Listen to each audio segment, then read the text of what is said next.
The airline lost my bike, but I finally got it back. I put it back together and took a ride. Then this happened. You gotta watch out for these Cholla on the trail. They'll get you. Ow. How in the frick am I gonna get this out? On day 2 of my SoCal trip, I woke up to an unbelievable sunrise at Diego's house in Joshua Tree. It's so peaceful and quiet, all you can hear are the sounds of nature. Good boy. I still can't believe that Diego lives here. Then again, the Mojave Desert holds the world record for highest temperature, so I guess you could say that summers can be harsh. He's made his place really cozy and fun. He got this incredible tapestry from an old Navajo man on a reservation. I call this house his ATB. Everywhere you look in Diego's house, there's something funky, like this ripe soursop. I'm so relieved that Peggy showed up last night. It's time to put her back together and get ready for some bike camping. You can get a sense of just how much camping stuff I jammed in this bike travel case. Digging through Diego's toolbox, I find some good stuff. You really couldn't ask for a nicer setup to put a bike back together. Peggy is my 1984 Lotus Pegasus, an early factory-produced mountain bike, or as they're sometimes called, all-terrain bike. I've kept a lot of original parts on the bike, like this height right. Finally time for a test ride in Diego's neighborhood. I bought Peggy off a guy on Craigslist in Pacifica, California, and trusted him to ship her to me in Savannah, Georgia. It took me a couple years to get her fixed up, but this is the second time that I've flown her back to California for a bikepacking trip. Wow, this Joshua tree's blooming. I've never seen that before. What a perfect time of year to be in such a beautiful place.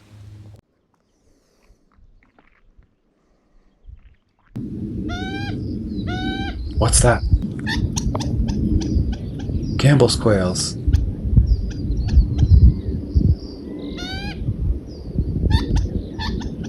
I think this one's trying to lead me away from his family. Seeing flowers in the desert feels special.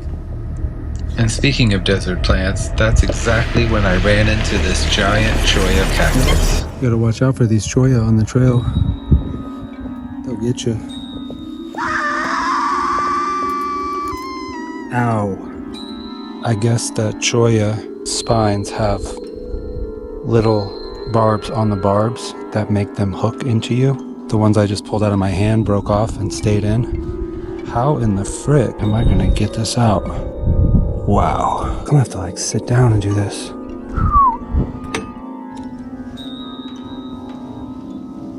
I bet my Mojave locals will be laughing at me for this one. Ooh. Ooh. Oh, you say you love California, huh, bro? How do you pull these guys out without getting them in your hand? It's like, I'm gonna move my skin out. The Mojave initiation ceremony. Oh! It's like it's super glued into my skin. It's like a fish hook. Oh! You like desert shit, bro? Amazing piece of evolution. That is the Cholla that kicked my ass.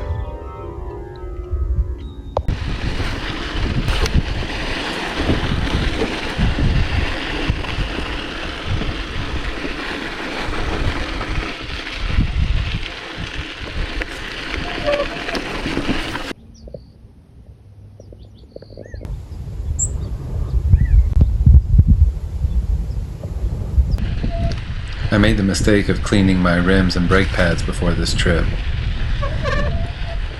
Now my brakes are squealing louder than ever. I still have the original Diacop canties on this frame. They're impossible to set up in correct alignment because of the way the bushings wear over time. If I hold my rear brake down at speed, the nails on a chalkboard sound is so loud they can turn heads from half a mile away. So much for not disturbing the wildlife. can't believe this place is right by Diego's house. Incredible.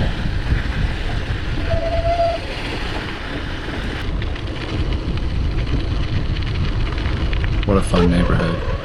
Gotta figure out how to shut these brakes up.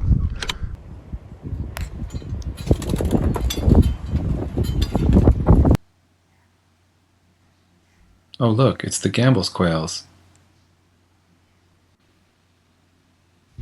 Back at Diego's house, it's time to cook some brunch and get ready to go camping tomorrow. You never know what you will find inside Diego's fridge.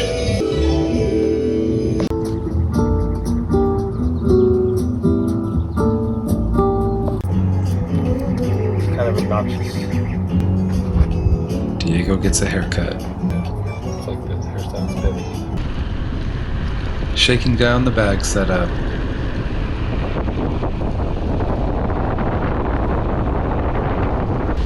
I can't test my whole setup though because I'm borrowing a few things from Alex when we meet up with him tomorrow.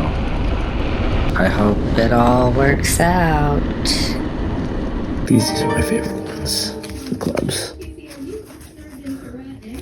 Yeah, they don't make any sense. Okonski is the trio comprised of Steve Okonski on the keys, Michael Montgomery on bass, and Aaron Fraser of